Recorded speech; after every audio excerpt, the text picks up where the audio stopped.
When I say that the mid-size truck market is heating up, I'm talking truth. And the king of the hill has just evolved.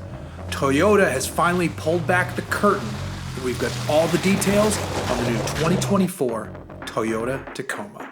Let's get it going because this thing sounds like it's better than ever.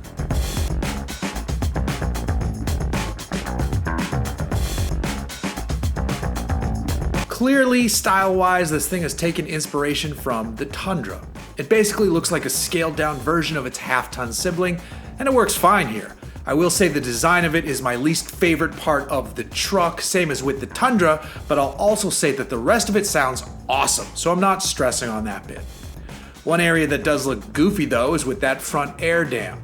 I'm assuming it's for either NVH or fuel economy reasons, but it looks pretty terrible, and I imagine every new Tacoma owner will be unbolting those and tossing them in the trash, at least for the Tacoma Trims that have them. In the cabin, the Tacoma enters the modern day. The base center screen is an 8-inch display, but there's a massive 14-inch touchscreen available as well.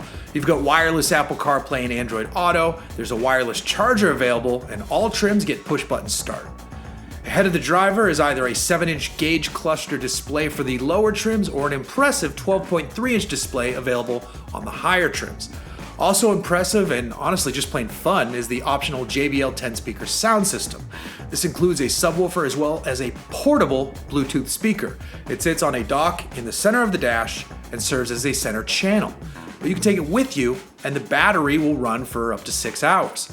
It can also be paired with other JBL Flex portable speakers, so you could have your whole campsite enjoying your tunes, whether they want to or not.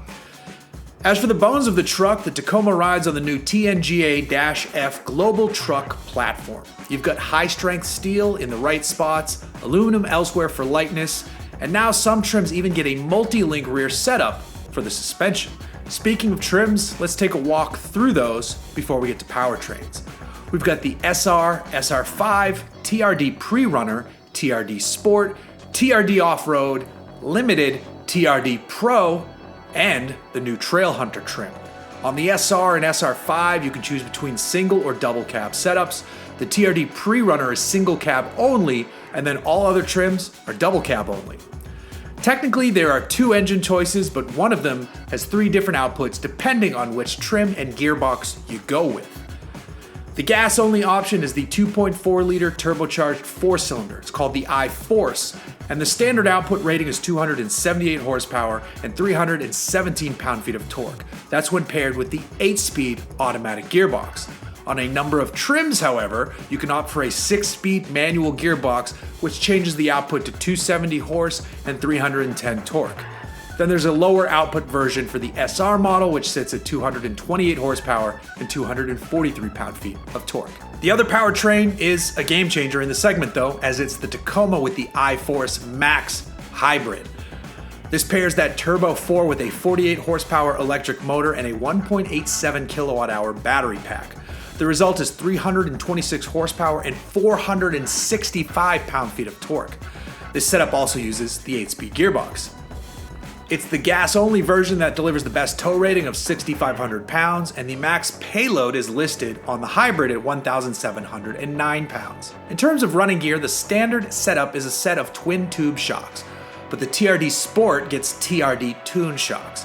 The TRD Off-Road actually gets Bilstein monotubes with remote reservoirs, and then of course we have the TRD Pro and Trailhunter models, so let's dive into those now. These are I-Force Max only machines. With the TRD Pro, Toyota fits a set of 2.5-inch Fox shocks with manual 3-mode adjustability. The rear gets a multi-link setup, and there's even Fox floating piston bump stops out back that should help smooth out any fast-running adventures in the desert. Compared to the stock truck, the TRD Pro sits 2 inches higher up front, 1.5 inches higher out back, and is 3 inches wider than the SR5.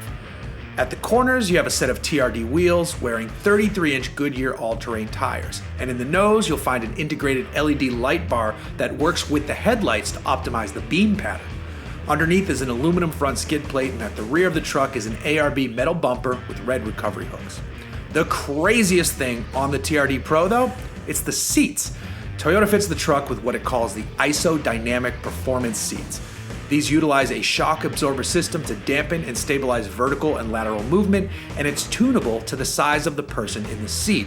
It sounds awesome, it looks crazy, and my 1991 Montero has had something similar for decades. Still, it's cool to see this tech make a comeback in a modern, off-road focused machine. Now, let's get to the Trailhunter because this one is interesting. It's clear Toyota has paid attention to the overland space in order to deliver a vehicle prepped for duty right from the factory. Here the suspension swaps in 2.5-inch monotube shocks from Old Man Emu. There's an ARB rear bumper, recovery points, a bar in the bed with removable MOLLE panels, and an available rear bed rack ready to accept a tent, an awning, whatever else you might want. The Tacoma Trailhunter also gets 33-inch tires like the TRD Pro. The exhaust tip is routed to ensure best clearance, and then a snorkel is also included, which runs up the A-pillar on the passenger side. There's a 20-inch light bar in the grille in addition to a set of rigid fog lamps that can run in white mode or a yellow mode. You have bedside lighting as well, and further, there's a 2400 watt AC inverter, and the truck is pre-wired for accessories that can be operated via 3 toggle switches on the dash. Every version of the Tacoma looks far better in the cabin compared to the outgoing model. The new look should grow on me. The availability of a manual is great to see, and both the TRD Pro and Trailhunter models sound incredibly well sorted for their different approaches to off-road adventure. As I said in the beginning, the midsize truck market is better than ever, and Toyota is working hard to make sure it stays at the top of the pack. I can't wait to see the Tacoma and all of the competition doing battle over the course of the next few months.